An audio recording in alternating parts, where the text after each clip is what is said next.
When do most of us go to a diary? When we're having problems. I think I need to start writing stuff down to make sure I take the time to write stuff down when things are going well so I can dissect my successes. When you won the Oscar in 2014 and you gave that speech, I had a ritual at that time in my life where I listened to your speech every day for 30 days and maybe even a bit longer. And it was so powerful and profound. And when I read your book, it was exactly what I was looking for because I wanted that speech to never end. I wanted it to kind of like go in so many different directions. So anyone who hasn't heard that speech, go listen to it. If you have heard it, you know what I'm talking about. And the book literally feels like a never-ending version of that speech, which is beautiful. Bravo. Great. I love hearing that translation. It's very true. So I wanted to start there. And before we dive into the book in chronological order, I was going to pick this out. Because on page 73, you say, I started to believe my life's calling was to become a monk. Now, I don't know if you know this, but I lived as a monk for 3 years in India. And so when I read that, I was just like, I have to find out about this. And so I wanted to hear, why was that your calling, or why did you feel that was your life's calling at one point? And have you ever thought about it again?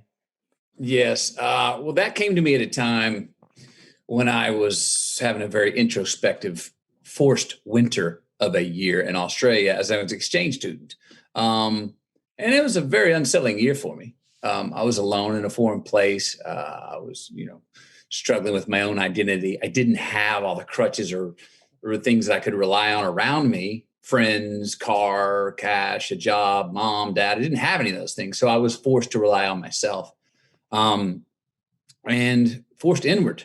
It was a real year of resistance. Now in that, and I was going a tad bit insane, I think it's fair to say. I started to create daily disciplines for myself. And as you know, when we're sort of lost, creating daily disciplines to give you a tangible measurement of, okay, I ran 6 miles today. For me, I was a runner. I went vegetarian. I didn't know how to do it and was looking for my calling. And at the time I was like, I'm going to go over to South Africa and help free Nelson Mandela. I'm going to become a monk. I think that's my calling. And I talked to a very good friend of mine, Brother Christian, who is a monk, about that. And he was like, well, you have really great communication skills, Matthew. I think that I admire what you're calling to go do that, but maybe your way is to be in what you're doing in life, to communicate more and not become a hermit or a monk. And to answer your last question, it is something that I still consider and remind myself that I still have time to try and do it if that's my goal. I love that, man. That's beautiful. And I'm glad you stayed on the path you did, as you've gone on to definitely use those communication skills extremely effectively. And with the book, so the book's called Green Lights. Like I said, it was a joy reading it. And this analogy that you create of green lights, talk to us about what is a green light, but more deeply, for me, what I'm fascinated by is, how do you know when something's a green light? And sometimes do we miss them? Like, do we miss green lights as well? Absolutely. We miss them all the time. Sometimes they're right in front of us. We don't see them daily because we're not in a place to receive them, to recognize them, to be aware of them, to see a certain situation. Sometimes we see red and yellow lights where they're actually green lights. Sometimes we slow down and stop or feel like we're getting stopped when it's actually, no, it was free. There was no glass on the floor. You could pass through that dark hallway. It was a free ride, whatever that may be. A lot of times I know that we can create green lights, engineer them for our future by the choices we make daily. I call it, it's a version of delayed gratification. It's a version of ROI, return on our investments. It's like teeing ourselves up, being kind to our future self, teeing up more green lights in our future. They're based on a mix of responsibility and freedom, the choices we make, compounding assets of our future. If we, for instance, we could decide to say, I'm going to lie, cheat, steal, get a short money green light right now for me. Well, you're actually teeing up yellow and red lights in the future, because everywhere you go, you got to look over your shoulder and go, oh, is someone here that I lied, cheat, and stole from? And the cops are after me, whatever that may be, as a metaphor. If we take care of our business today, it can be simple thing. Here's a simple green light thing. Put your coffee in your coffee filter the night before you go to bed. you're so happy the next morning just to press that button, because sometimes it's hard to make your coffee when you hadn't had your coffee. So there can be simple little green lights where you tee yourself up for be more success and ease in the future. And then, like I said, sometimes you can engineer them. Sometimes they will just fall in our lap. And how do we find them? I've found that we find them by either enduring through something, or pivoting and having another look at something a different way, or raising the white flag and saying, I'm going to live to fight another day because I'm going to fight another battle here. Mm. The tool for getting to them that I bring up in the book is, when faced with the inevitable, get relative. So when do we deem something inevitable? A situation. Like now, we're in COVID. It's inevitable. So you and I can sit here and go, oh my God, when's this going to end? I wish this was over. I wish we were back in the good old days. Nothing constructive in anything I just said. Nothing leading towards a green light. But can we say and recognize, like you did offline before we got on this, hey, it's really been a still, quiet time for me right now. I've been taking inventory. That's recognizing a green light in the red light we're in right now, and setting yourself up for that to remain a green light, to make this useful time in whatever way you can. You're already cultivating and building a green light for your future in this red light time. So in that version, another truth that I believe is that every red and yellow light does reveal itself to be green somewhere in the rearview mirror of life. Sometimes we notice it today, sometimes next week, next month, next year, sometimes on our deathbed, sometimes maybe our great grandkids will actually be the first recipients of the green light of some red light we had in our own life. That's beautiful. I love that. I love the fact that it may outlive us. Like, we may not even get to see it. Like, I think there's some real power in that, because I think we have such an obsession with seeing, feeling, holding, experiencing, grabbing, having. And what you're actually saying is that if you're planting that seed right now for that green light, you may never actually experience it as the green light, but someone in that legacy or lineage will get to experience it. My father died in 1992. Major red light in my life. Red light for quite a while. I read, and going through writing the book, I looked at the diaries. I was like, oh, with him passing away, the values that you kind of had learned from him, that you were doing, a decent job of living by, but not really. Why wasn't I really doing a good job? Because I had him to rely on. He was alive. He was my safety net. He was above government and law to me. So Dad's there. I'll be okay. I don't have to really commit. I don't really have to man up to this situation. I don't really have the courage to do this, because my Dad's here. He's got my back. Whoop, lost him. Oh, he's not here. Uh-oh. And all of a sudden, everything that I revered, all the mortal things in life that I revered, came down to eye level. All the things that I was condescending and patronizing, looking down upon, rose up to eye level. The world was flat. I could see further, wider, and clearer. I gained courage, confidence, kindness, became more my true self and was more truthful. I don't believe I would have done that. I know I wouldn't have if my dad was still alive at that point. Maybe I would have done it another time in life. But his passing, that red light passing, revealed early green lights for me. And now in hindsight, I'm like, I don't know if I'd be here. I don't know if I'd have the family I have. I don't know if I'd be who I was if my dad would not have passed. So it's not about denying the red light. It's not about covering up and saying, oh, it didn't happen. No, it happened. And it's a red light. But even the one we're in now, there's a great chance we have the opportunity to look back at 2020, the most awkward and tragic year that we can remember, as a banner year of rebirth and change, and a year that really moved our floor. It's not a guarantee that we use it, but we have an opportunity to. And it's the seeds of those green lights. We're living in them right now. We may not know what they are. Yeah, no, that's it's the most empowering perspective that we can live with. And it's not even just and I know you consider yourself an optimist. I wouldn't even say that perspective is just being optimistic. It's actually being the most introspecting, and like you're saying, going inward to try and change that experience. But tell us you talked about your father and your relationship there. Tell us about how that was like in your childhood, when obviously you wanted to make him proud, you wanted to, make him feel something, and he had these expectations. How did you align with those expectations, or was it different? I don't think I aligned with those expectations for a while. So I've got two older brothers. Yeah. My older brother, Rooster, is 16 years older than me. My dad was he's trying to raise his young boys into men. And he did a good job of that. He had expectations of that. He also believed in rite of passage and initiations. And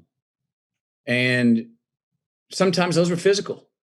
And physical encounters with him, or at least he always told us, hey, you want a buck? You don't like how things are being run under this household? You know where to find the boss. I'm right here, ready whenever you are. My older brother took him up on that at about young 20s. And from that day on, they were best friends. And my dad he was looking for his boys to it was more that we would accept the challenge, have the courage to accept the challenge. That was it. That would have made him. I failed to do that a couple of times early in my life. I chickened out.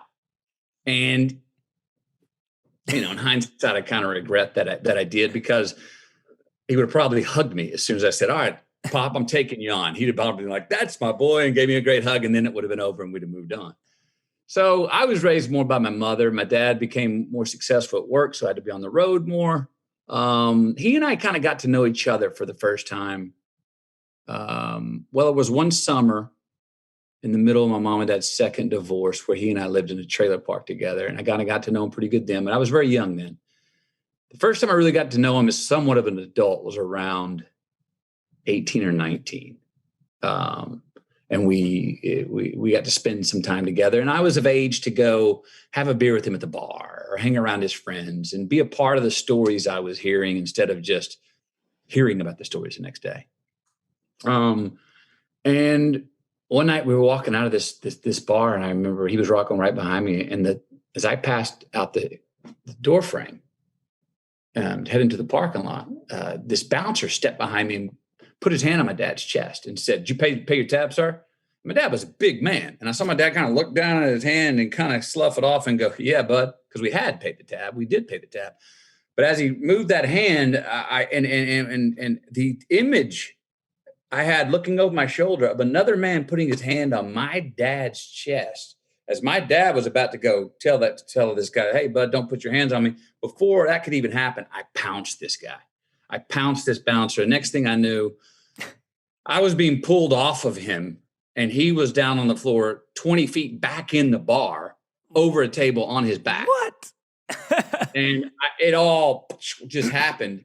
And I remember that night, I got pulled off, and I'm kicking and screaming and groveling, and I hear this voice in my ear, "That's enough, son. That's enough." And it was my dad. Well, that was a bit of a rite of passage for me in his eyes. I remember him calling all of his friends. "Oh, hey, the youngest one, he's going to be okay." I was worried about him. He's going to be okay. You got to watch him. He's got a bit of a berserker switch. And I remember that being like that act of taking that chance and that risk physically was a rite of passage for him. And that's when he and I really became more buddies, and he was less my father to son. But then the sad thing is he moved on quite soon after that, after I went to college. But he's in a few other great stories where he gave me some real privilege and freedom and approval of what I was trying to be in life. Yeah, that's beautiful, man. Thank you for sharing that with us. Yeah, it's interesting because you speak about in the book so many almost challenging situations that you went through early on, whether it was being blackmailed for sex, molested, but one of the things you said after that was you were like, "I've never felt like a victim in my life." And I was intrigued by that juxtaposition because one could look at a lot of those situations and feel that it was valid. Where were you able to not see yourself as a victim, or what was that? And how have you done that in a healthy way? Yeah.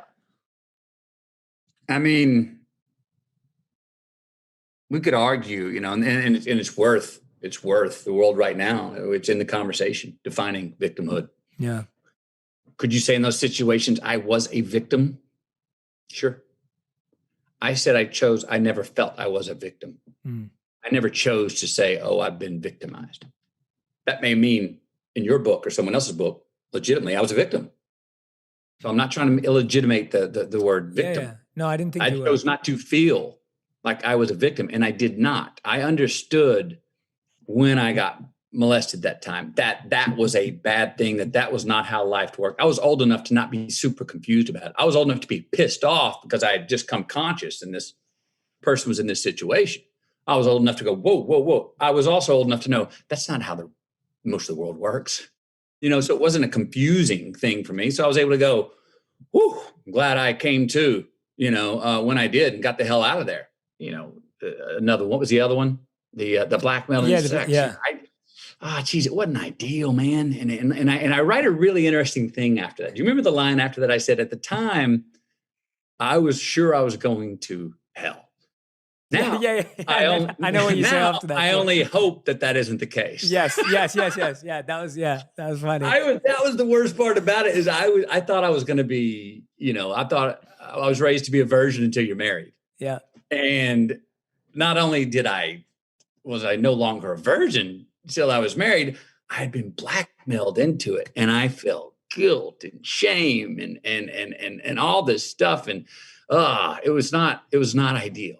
But I chose not to say, well, that's my lot. That's what my relationship with sexual intercourse will always be. I chose not to, to just feel victimized in that, and chose to try and turn the page, found healthy relationships, healthy sexual relationships.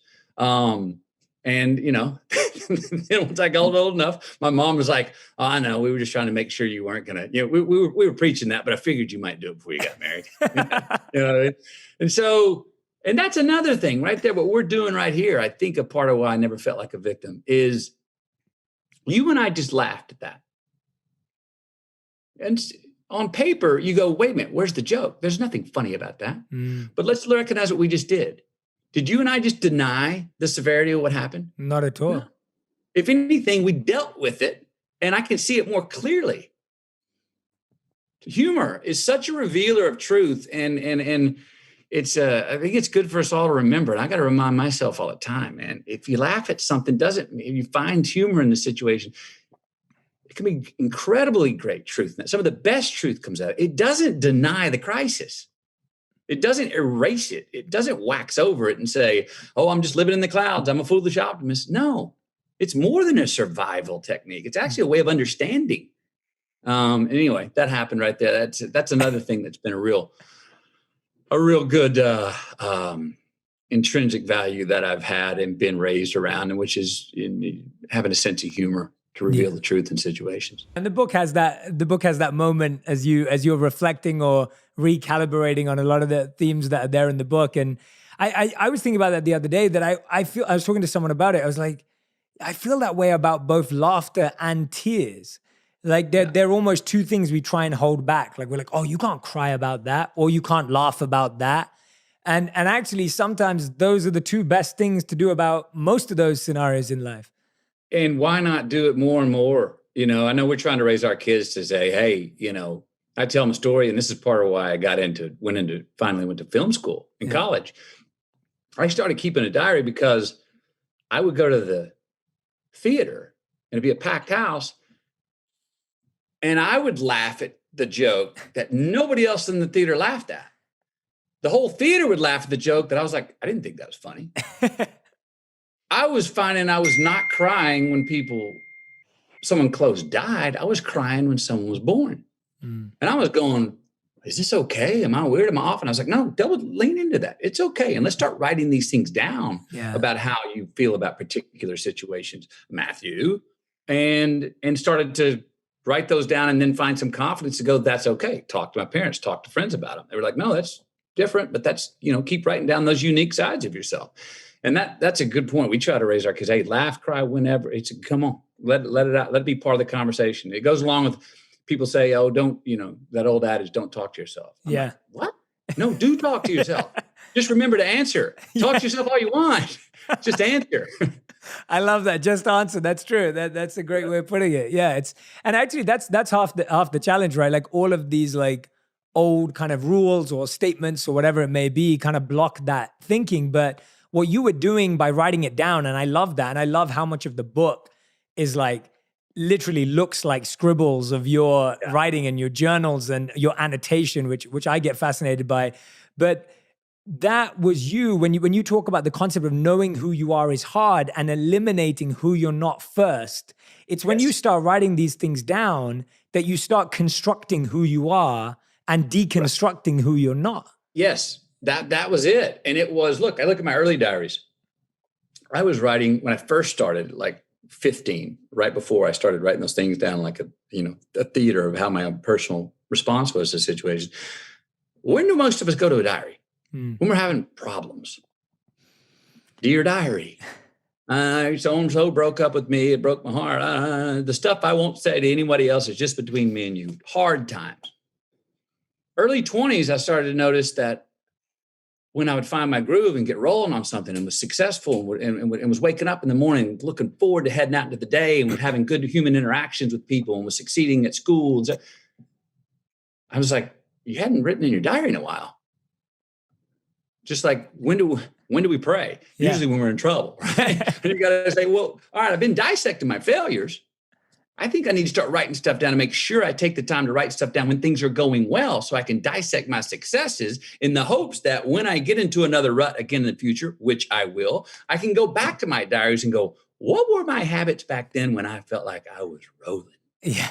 And you can find a bit of science to that satisfaction. Yeah. It can be who you're hanging out with, where you were going, how late you were staying up, what you were eating. Yeah. You know what I mean? It can be all kinds of things. You can find a science too. I'm going to get back in that groove again. And it can help nudge you back. It's never the same, but it can help get you back in your lane.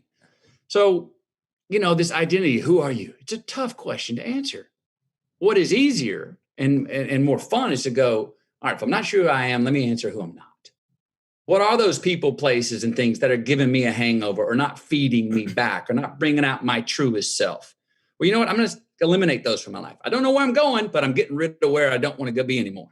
And by process of elimination, you end up with more things that will feed you and feed your good wolf right in front of you because you've eliminated the things that were feeding the bad wolf. Yeah, that's brilliant. You've reminded me, I believe I came across it when I was looking at Christianity and I'd heard it. And it was a statement of like, don't make God or the Bible your spare tire, make it your steering wheel, right? Like that kind of way of thinking about it. Like, it's not just for a bad time. And I love what you're saying there because you're spot on that we struggle to get into a groove again because we forget what we did when things were good because we never think about it. And when they're going good, you think you're never going to forget them because you think, oh, this is it. This is the mean. This is how it will always be.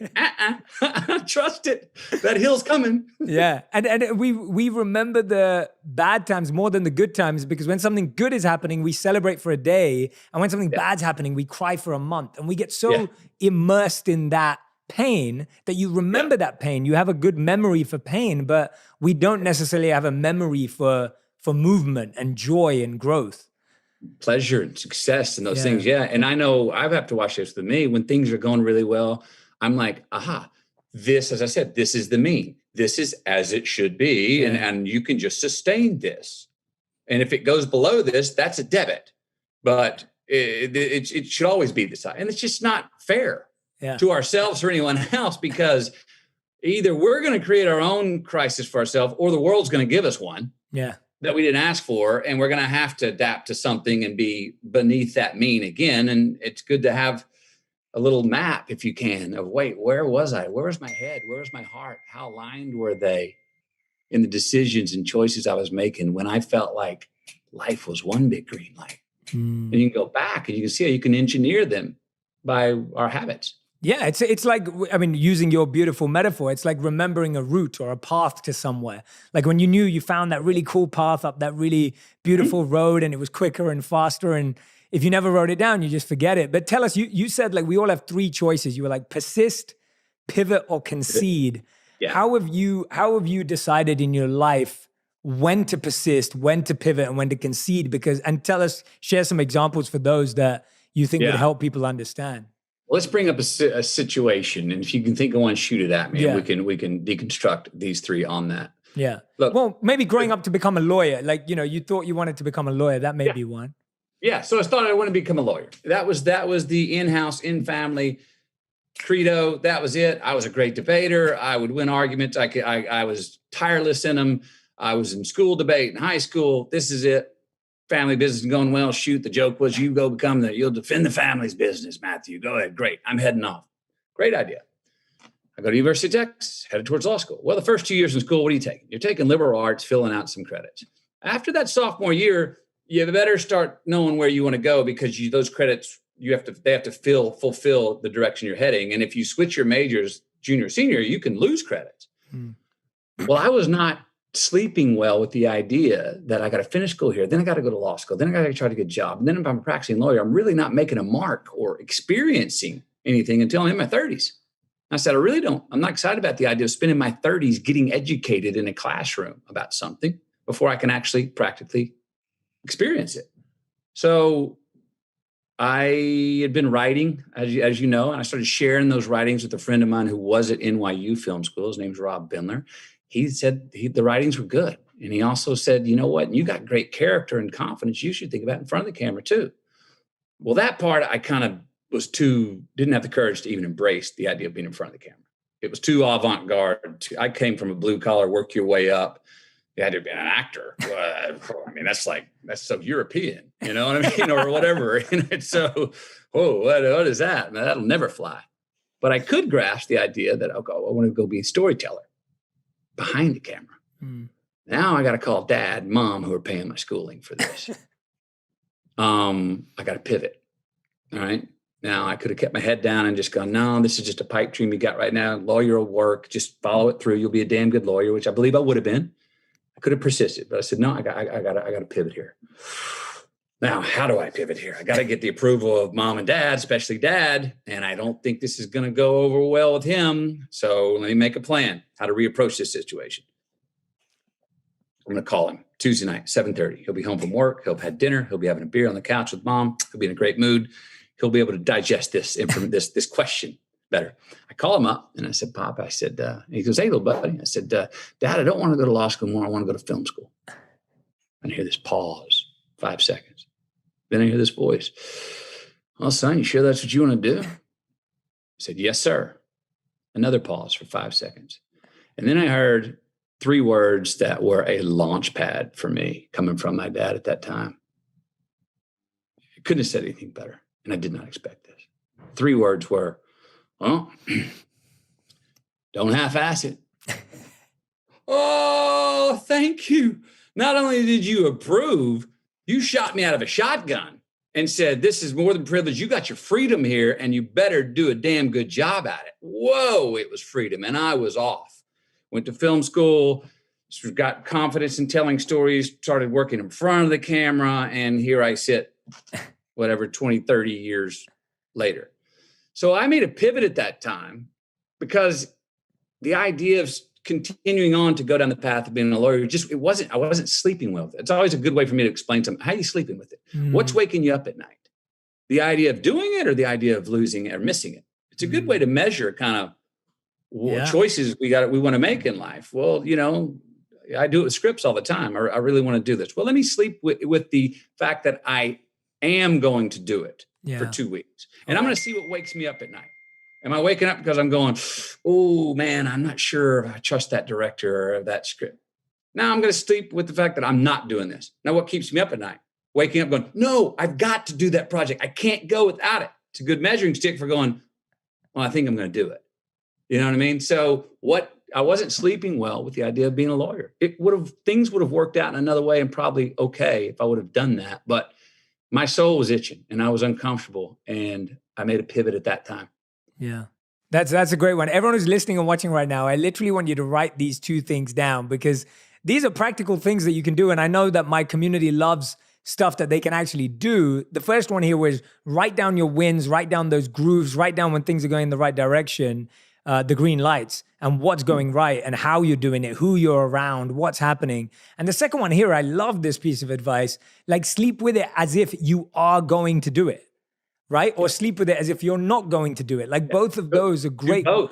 Great ways of testing which one you woke up feeling more excited about or nervous about or anxious about and what part of it. Like that's I love that. Like that's so practical. I've never thought about it like that. And I think I'm gonna play with that one too. It's a cool decision-making paradigm if you can give yourself enough time to really commit in your mind, like, I'm doing this. And you'll start to realize, well, what does that mean for the next 6 months of my life?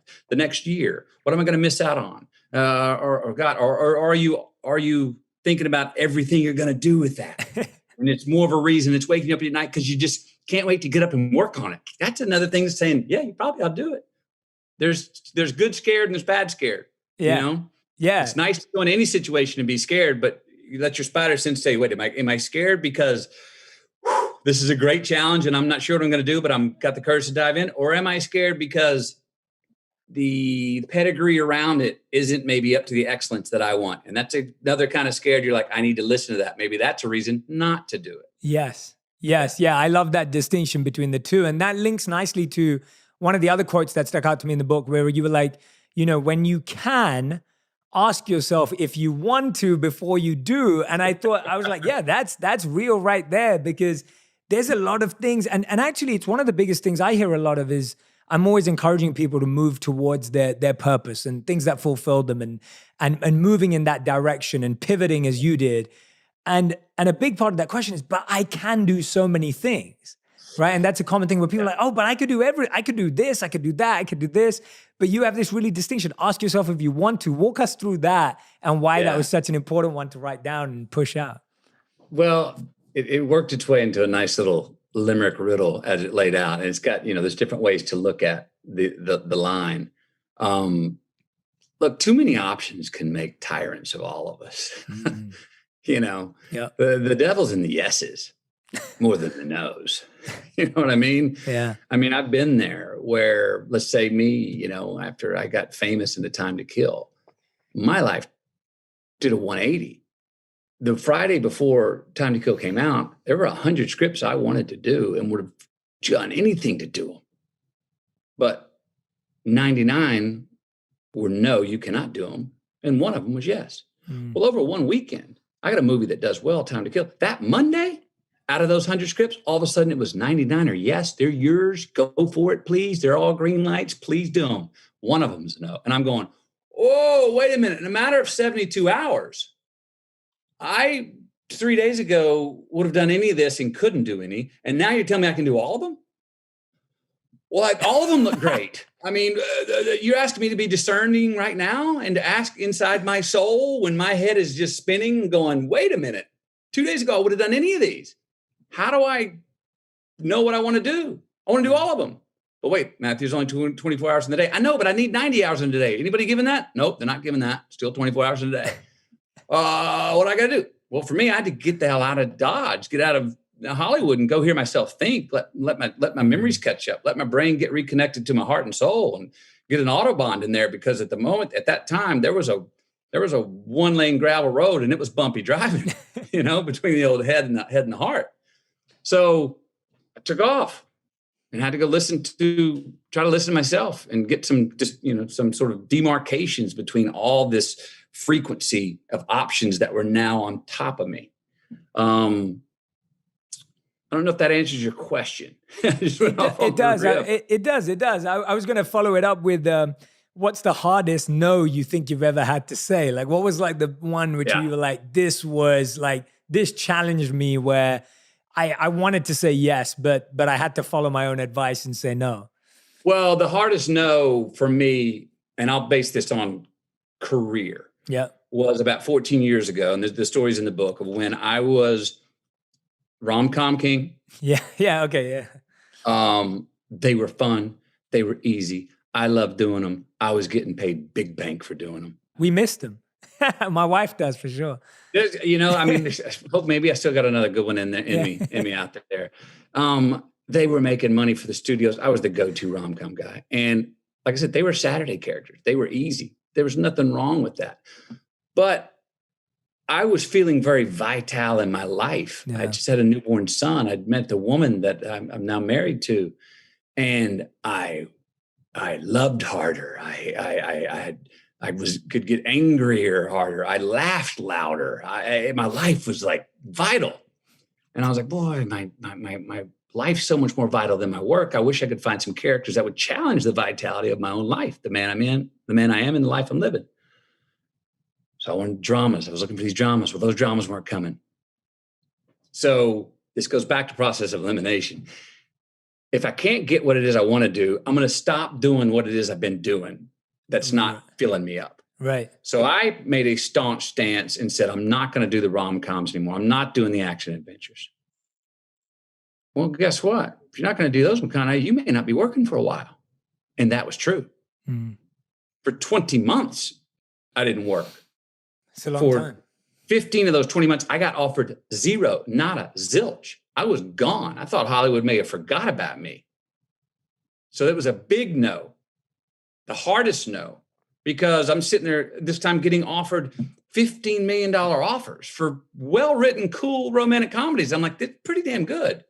And by the way, it's even better. The version at $15 million is a better script than the one that was offered at $8 million, even though they were the same words. I was like, well, so I looked at those things, but I said, no, I made this choice with myself. I made this choice with God. I made this choice with my wife, Camilla.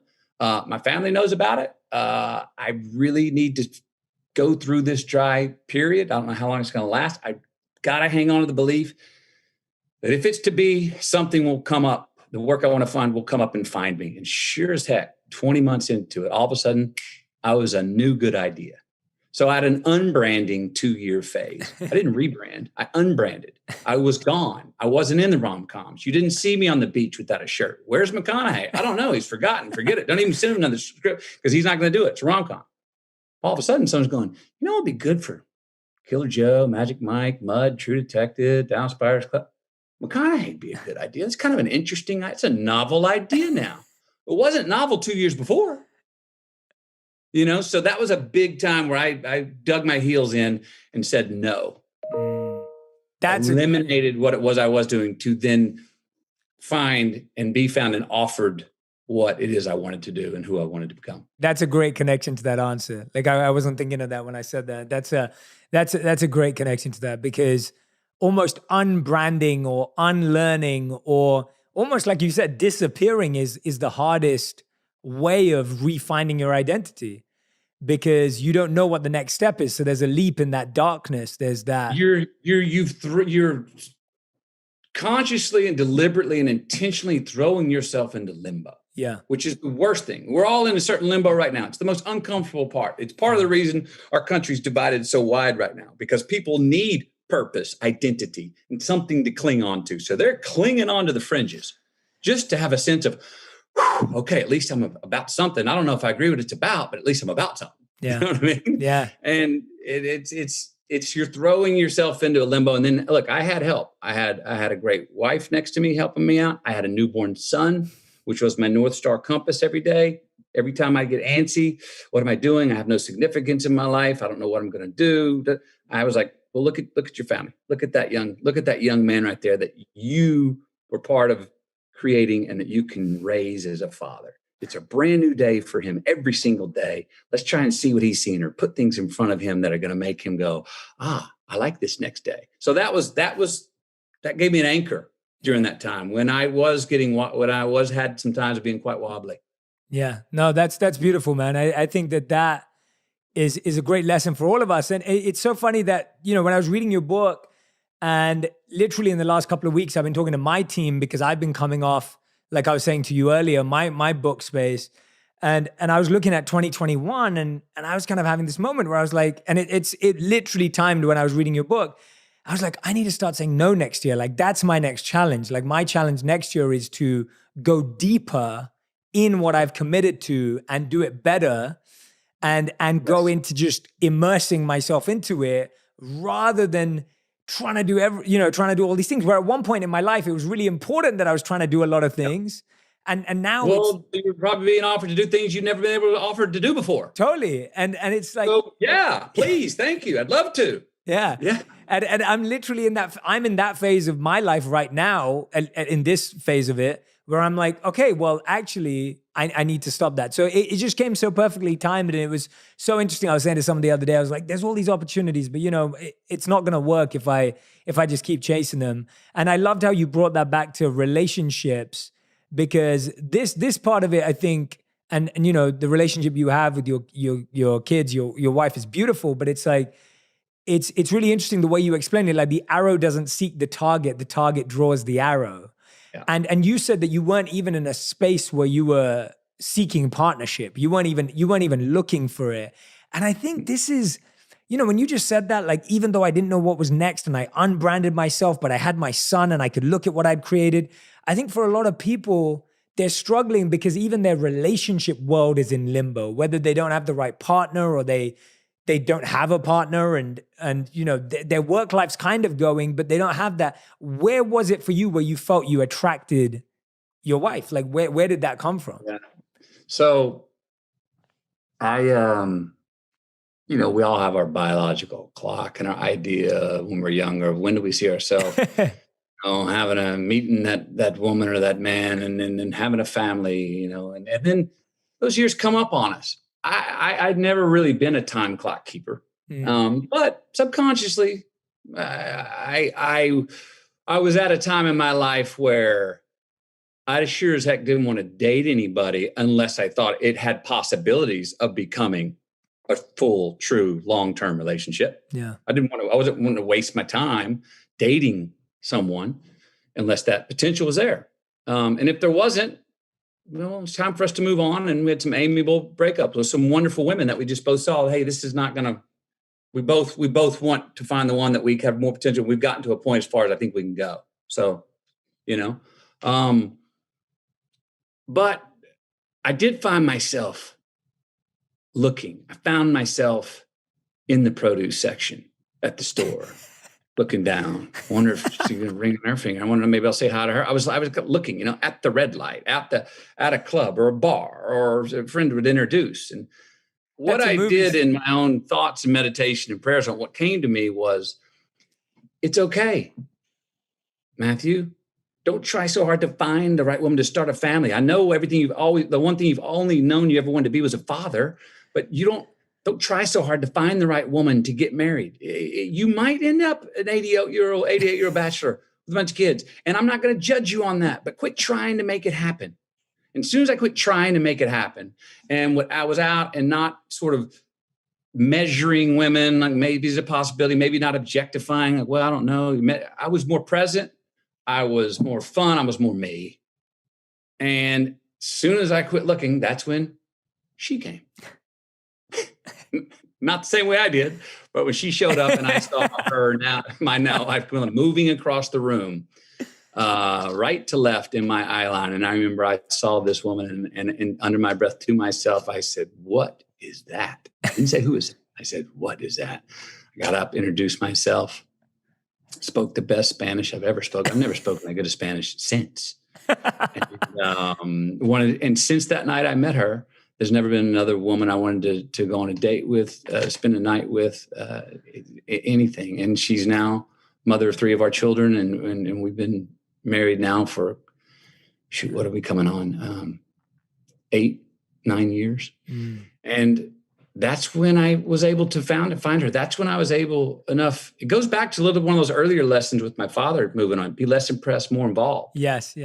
That's when I was comfortable to be myself and give her space, because I wasn't like trying to dissect, wait, are you the one? I wasn't measuring her. I was able to be myself, hold my own constitution. She was able to be herself, and we naturally came together. So it drew the target drew the arrow. Yeah. When I quit looking. That's when I found the one for me. I have to ask, do you dream a lot, Matthew? Do you remember your dreams a lot when you dream? I remember ones like that. You never look, I do dream a lot. And like most people, most dreams, I forget most of them. But I have had a few that are consistent, that have been recurring dreams. And when I have a recurring dream that is note for note, shot for shot, exactly the same dream, I take that as a sign, celestial suggestion, at least, that my subconscious is trying to tell me something, or my God is trying to tell me something.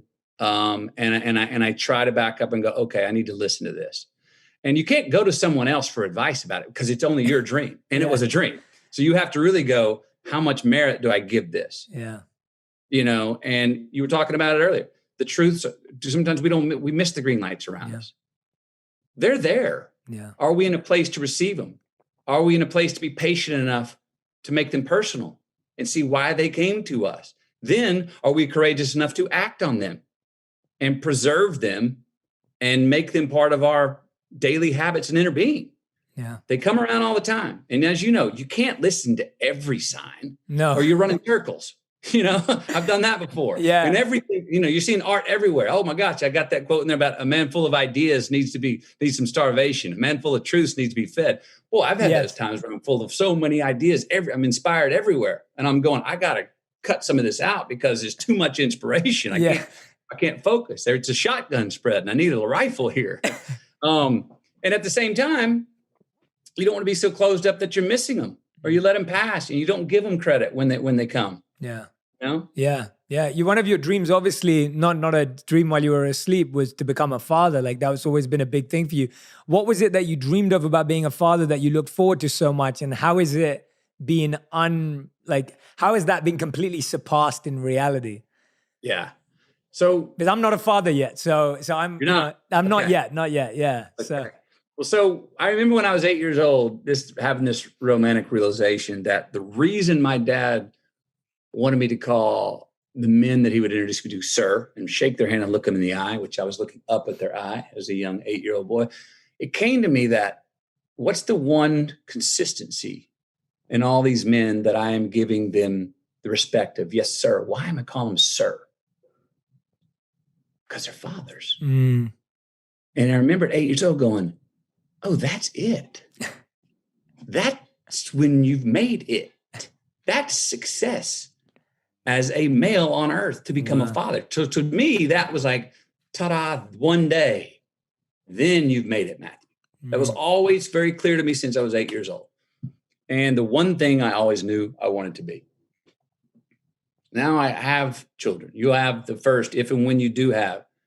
I write about it in the book, the first 6 months after you have your firstborn, don't double down, triple down on any instinct you have. Man is never more masculine and clear. The man's heart and head and spirit are never more aligned than right after he has a firstborn. Triple down on any instinct you got, career-wise, relationship-wise, everything. You're in the zone. Good to know. And so then you have them. The thing that, one of the surprising things, and all parents I think know this, is that before having children, I thought it was more about environment than it was DNA. You have children and you realize real early, no, it's more about biology than I thought. They kind of are who they are. I can nudge them and shepherd them and move them their way and put in front of them what turns them on and try to keep them from dangerous harm, but they are who they are. The best thing that I didn't notice about having children before I had children is that now I'm immortal. I'm immortal. Hopefully they have kids, and that's the lineage. So now when whatever perceivable shadow we leave when we're gone, that's the shadow I want to leave. That's the shadow that will keep me alive forever. That's the just keep living shadow right there. You become immortal when you become a father or a parent. A mother becomes immortal. That's great. That's great advice. That's beautiful. What's a skill or a quality that you think you're most wanting to see them develop, and vice versa? What's something that you think they've taught you about yourself that you didn't expect? Camille and I are hoping to raise them, whatever they individually, in their own individual ways, to be conscientious, autonomous, and confident. Khi say anh thường hãy nhắc về em, mong khỏa lấp những u tối, khoảnh khắc về đêm nghe lại bài ca ngày xưa cũ. Ta hát về nhau nhớ những giấc mơ ta từng ước, to tát về sau và đó là khi mà anh dần lụy là không làm chủ chính mình, thấy không gian trở nên tồi tệ, mọi thứ bao phủ chính mình. Em đâu còn như điều anh mơ, anh cũng tự nhủ chính mình, nhưng mà thôi em nào ai giỏi mà đủ tính tình, chẳng thể vươn tới được cảnh cao dù anh có nhã ý trèo. Trong cơn say mọi thứ cuồng quay anh trở thành gã chí phèo, yêu chân thành là không thay lòng dù em có như thị nở. Ý anh là em như cô tấm nhìn em như thị nở, đêm vắng nàng ngón tay xám vàng vì đốt cả bao thuốc lá. Căn phòng chung ký xưa nồng ấm bây giờ sao bút giá, một thói xấu mà anh đã quen khi em không ở bên lâu. Anh thường ngồi trong một góc tối nhậu suốt cả đêm thâu. Em mang con tim anh đi đâu, khiến anh mù quáng vẫn cô sáng mỗi khi đau. Em mang con tim anh đi đâu, điều gì choáng váng để xứng đáng ướt mi nhau. Em mang con tim anh đi đâu, khiến anh mù. Negotiate situations on themselves, for themselves. Let them, the three of them, don't interrupt every time the three of them are arguing or they're arguing with their friends. Let them negotiate. That's real life. They're going to get out. The world's not just going to lay out a carpet for them. Yeah. In my life, we're an affluent family. I want to give my children a lot. I want them to own up to where the affluence that we have, but damn sure not rely on it. Yeah. And then also, how do we define success? It's a very interesting thing. Look up the earliest Webster Dictionary version of success to today's version of success. Today is about, it mentions like fame and money and all these things. And the original version talks about integrity. And so what is success? What do they want to be relevant for? They're all three very kind children. Some more, one of them's more conscientious than the other two. One of them's the comedic relief in the family, but smart as a whip.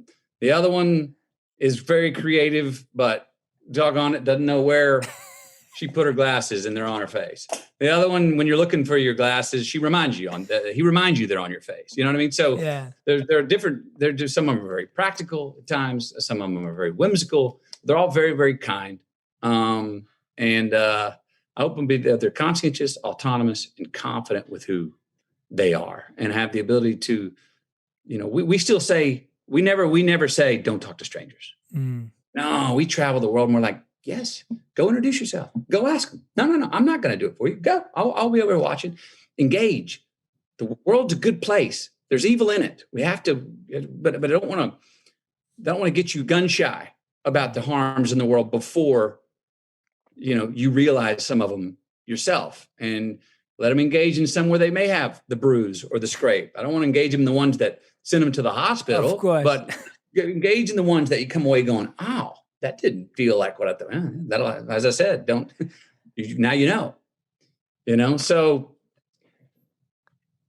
selfish, well, that's another thing. I can get into what I feel about that word selfish and unpack that, because I'm a fan of that word. Because I think go for it. The most selfish is actually being the most selfless. Mm-hmm. People, look at what we're in now and all the change we're going through. I don't know how to make systemic change. I don't know how to write policy. But each one of us know how to look ourselves in the mirror and say, how can I do a little bit better? Yeah. How can I value values a little bit more for myself? And if I do that, you do that, and another person listening does that, well, all of a sudden, we start forming a collective, and that collective will be better. Yeah. It will be a more valuable society. Yeah. So what is that spot where the choice, I call it the egotistical utilitarian, where's that spot where the choices we make for us, yes, I'm doing this for me, my ego wants to do this. Where does that I meet the we? Yes. Where does the want meet the need and the need meet the want? Yeah. Where do we look as good as we feel and feel as good as we look? You know what I mean? Where do those overlap? And that seems to me to be the honey hole. Yeah. That I'm trying to unpack and continually chase, knowing I'm never going to get there. Mm. But I think that's what it's about. Totally. Chasing yet. That's what our lives are about. That's what America's about. It's an aspiration. And if we have the will and the want to go, you know what? I want to incrementally, I incrementally believe life can have an evolutionary small ascension, but things can improve just a little bit. Or what the hell are we growing older for? What's experience for? If we're not, if there's not at least a little ascension, and keep chasing that, stay in the race, commit to the chase of that. And that is as close to destination as we get, again, maybe it'll be realized 2 generations later, Yeah. Yeah. There's a few things in there. There's a Sanskrit word called dharma, which has lots of translations, but one of them is purpose. And purpose is seen as the meshing of passion and compassion. And so what you were saying there of like that understanding of like, that egotistic utilitarian of like, where is it that I feel like I'm winning and we're winning, like, and it's having an impact, like, because you're not going to find it in either or. Like if you get obsessed with just your egotistical pursuits, we all know where that goes. And if you just get obsessed with trying to make a difference and trying to serve, but you don't feel like you are playing your part in a way that fulfills you, it's, it's unsustainable too. And the point you were saying about, children. Yeah. The point you were saying about children too, I found that really interesting, because something I always kind of wonder about before I have kids is like fragility, and like, what is my fragility barrier or limit for my kids? Because what you're saying there is like, we reflect our fragilities and insecurities onto them. And I remember I had a couple of friends who, I remember their daughter, probably, I don't know, like 2 years old, was like on the other side of the room, and there were candles there, and she was just playing with the candles, like her hands were over the fire. And I don't have kids, but my instinctual response was like, guys, she's gonna burn herself. Like, we need to go save her. And they were like, nope. Like, that was their limit. Like, they were like, nope, let her play with the fire. It's only a tiny candle. If she hurts herself, she'll know. And I was like, wow. Like, I'm not recommending that. I'm just saying. Yeah. I mean, she'll go out. She'll remove her hand from the fire before she's actually really burned. And she'll know from then on that glowing thing.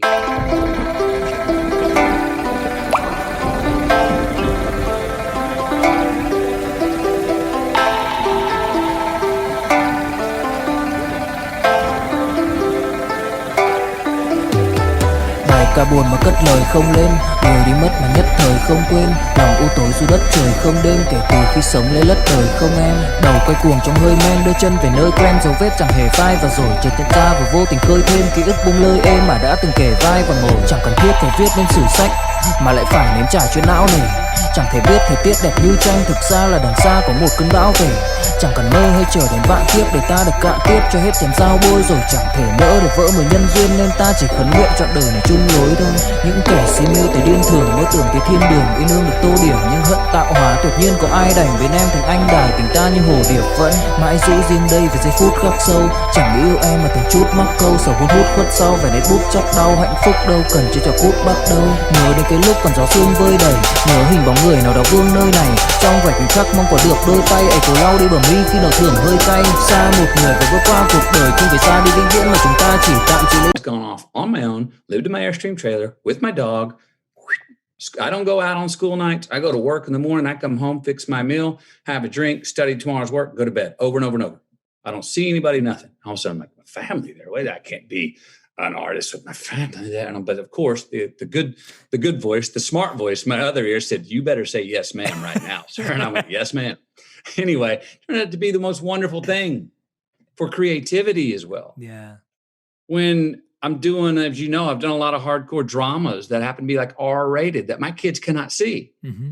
But how it's been great for me when I come home and my kids, 5-year-old, goes, so what's this movie about?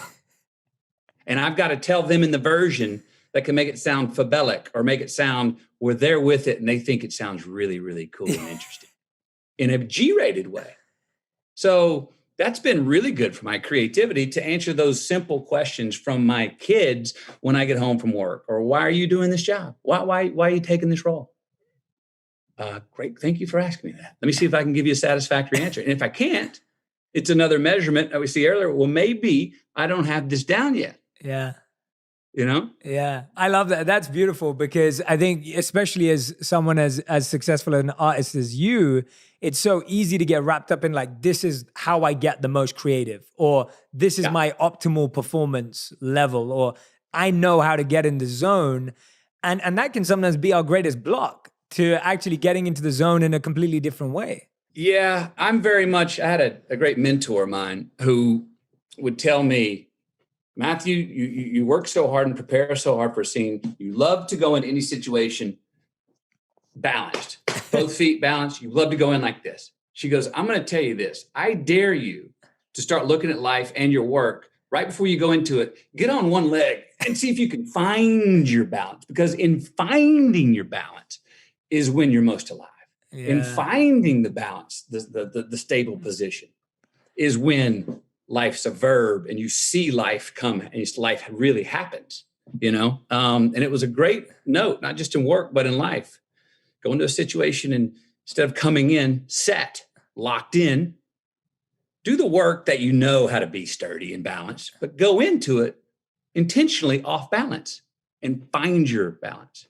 That's beautiful. That's beautiful. I love that. I can, my head's like applying that to a million things right now. That is so beautiful. I love that. I love the fact that when we're off balance, that's when we're most alive. It's when we're most animated, searching, seeking, like looking, like as soon as you feel like you've got it, you know, it just, oh, that's beautiful. That's really beautiful. I love that. And in your book, in the last chapter, you talk about the 10 goals you set out to achieve. And we were just talking about your kids achieving things that you didn't see yourself achieving. you had your life goals written out. Have you surprised yourself? Did you always feel convinced it was going to happen? Which ones have been the ones that surprised you, and which ones are the ones where like, yeah, I saw that? Well, it's a funny thing, because here's why I didn't surprise myself, because when I wrote those 10 goals down in 1989, I forgot about them the next day. I never looked at them again. God, I had written them. But obviously I didn't forget I wrote them, because I accomplished all 10, although I consciously never looked at them again or remembered them even in a mental list in my mind. Wow. So I guess the best I can tell is that, you wrote down some really true goals for yourself, McConaughey, because you didn't even have to write them down. They were written inside you with the unwritten word, because you accomplished them. Now, look, there's some in there that I pulled off. I'm like, what? In 1989, you didn't even know you were going to be an actor. You wouldn't even admit you wanted to be an actor. And you wrote down you wanted to win an Academy Award for Best Actor? What? Didn't look at that for 29 years and found it writing this book. And I went, okay. Want to be a father, keep God in my life, family, live a life where I could look forward, looking back. I had some pretty cool aspirations that, for the most part, I've have succeeded in some way in achieving. Yeah, it's special to see that, and I love that it was again planted as a seed, but you weren't obsessed about it in a Right. practical way, because it's that obsession that almost makes you feel so far away from it. If you're constantly like looking at it every day going, oh, where is that? And you're only looking at the Oscar, whereas actually for you, it was that, that pivot of like, I've been doing these types of movies and I feel like I need to unbrand my, all of that was what got you the Oscar. It wasn't obsessing over the Oscar. You're exactly right. And look, your word, purpose, let's deconstruct that in this way for myself as well as everyone else, because that clarity of purpose to see something and go accomplish it, I love that. Yeah. I need that. It gives me significance, achievement. Oh, I can measure it. I wanted to do that today and I got that done. This is what I wanted and I got that. But it's a dance, because not everything is like that. And I don't, if you have for instance, in my work, I wouldn't have gone and done work that was deemed excellent, a la win an Academy Award, or done whatever work I've done that anyone may deem excellent. I wouldn't have been as good at it. I wasn't as good at it until I had a family that came first. When it was my goal, I was result-driven. I was more about the result. When I had family, and I was like, oh, there we go. I made it. Acting was number 2. Em đến nhẹ nhàng như cách em đi qua cái khẳng lãng mạn như thi ca, khiến anh chẳng nhớ được gì cả, chỉ chút vội vã anh ghi. Và anh không biết được là đôi mình còn gần bên nhau bao lâu nữa. Nhiều lúc anh nghĩ hay thôi mình có lẽ là đừng yêu nhau nữa, vì cãi vã nhiều quá anh mệt lắm, chia tay nhiều quá anh mệt lắm, tất cả ở em đều mệt lắm. Nhưng rồi thời gian cũng hết năm, em thì vẫn ở đó, vẫn nắm chặt tay, vẫn kể môi sát môi. Anh thì vẫn như vậy, vẫn nghệ sĩ nghèo chỉ có lời hát thôi. Em à, người ta mất nhau trong 2 tuần và ta xa nhau cũng 2 lần. Anh không có phải thằng khờ, cũng biết trái tim đâu đó đã phai dần. Phải cần một sự liều lĩnh để thấy mình còn luyến thương nữa không. Mình sống với nhau như vợ chồng, nhưng tình thế này thì chưa giống. Bài nhạc anh viết vẫn chưa xong, liệu rằng ngày đó có Zone up the tunnel. Yeah. You know what I mean? It's like extend your finish line to a place that you're like, oh, it's like now dealing with COVID. I think it's very good for us to think, what if this is going on for another 3 years? We'll probably be able to engage somewhat normally before then. Yeah. But if I think that in my mind, I'm already starting to get my purpose and survival skills are coming to the forefront. I'm preparing. If I'm thinking, oh, I hope COVID's over tomorrow, I'm wasting 30% of my energy thinking, is tomorrow the day? And then I wake up and go, oh, not today. Yeah. Okay, maybe tomorrow.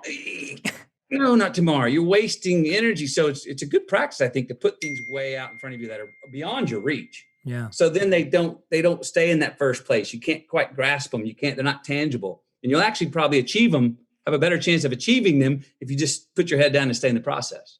I love that, man. Everyone, that is Green Lights by Matthew McConaughey. Make sure you grab the book. We're putting the link in the comments. I highly recommend it. If you want to be entertained, enlightened, and have an experience at the same time, it's it's a perfect journey in that. And if you want to learn more about someone that you've been watching for so many years and loving and appreciating, then this is the book to go to. Matthew, we end every episode with a fast five. These are the final 5 questions, and they have to be answered in 1 word to 1 sentence maximum.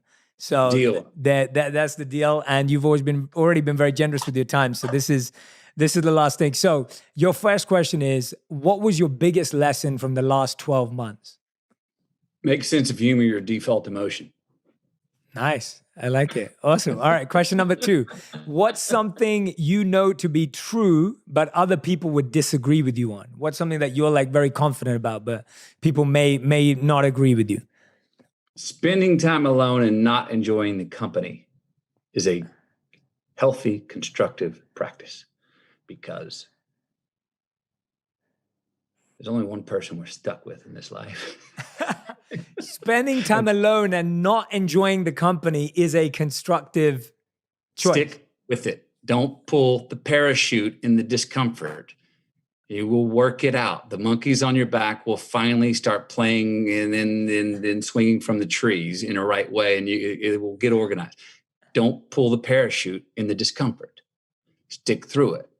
Because if you pull out too early, when you're not getting along with yourself, it's going to bubble up in awkward ways later on, and you're going to be forced to go through the penance. So stick with it. You'll come out the other side. You'll shake hands with yourself, and you realize there's only one person I can't get rid of, and that's me. We better get along. Figure it out. I love that. That's great advice. I had many moments like that in my monk life, so I could definitely relate to sticking through that. Okay, question number 3. If you could have one superpower, what would it be? Invisible. That's the one. Yeah, I gotta just take the easy low hanging fruit and go, and then just say, okay, now that you're invisible, let's see if you can handle this great freedom. That's a real tester there. That's the one that'll challenge somebody the most. But what can you do with that power? It is true. It is true. Can you be trusted with that power? Yeah. Can you trust yourself with it, and can you deal with what it exposes you to? Yep. Yeah, those are challenges. Absolutely. All right. Question number 4. When does a risk not make sense? Because as you were saying, your father wanted you to take risks. You've taken loads of risks in your life. You know, there's plenty of examples in the book. When does a risk not make sense? When it's for risk's sake. It's like, you know, an eccentricity for eccentricity's sake. Yeah. Like, well, what the hell is that for? Yeah. I like to see, is there construction? Is this a constructive risk? Yeah. Is taking this risk, what can it pay? What can I get from it? Yeah. What will be the green light in this? What is my ROI? Return on investment of taking this risk. And like I said, it's not a risk unless you can lose a fight. It's not really a risk unless you can lose a fight. Yeah. Well said. All right. 5th and final question. If you could create a law that everyone in the world had to follow, what would it be? It's not a law, but I'll say this. Great question for all of us to ask ourselves every day. And it will change. This answer changes. Great question to ask ourselves is this. 2 words. I value. Question mark. Yeah, because we all, you know, I bring this up in the book about, we all want to be relevant. Damn right we do. But let's not forget to ask, relevant for what? What really matters? What's going to pay? Think long money, not short money. What's the long ROI? What's the big eternal green light? You know, tee yourself up for the future, you know, as much as you can, you know. I value is a great question that I think it's prudent for all of us to ask ourselves. And no, it'll change. It'll change. The answer will change. Thank you so much for watching that video. If you enjoyed it, here's another one I think you'll love. Do you focus more on the past, the present, or the future? We all do all 3, but we tend to have one we focus more on. Where do you think more people focus? Past. That's right. And achievers focus on the future, and happy people on the present.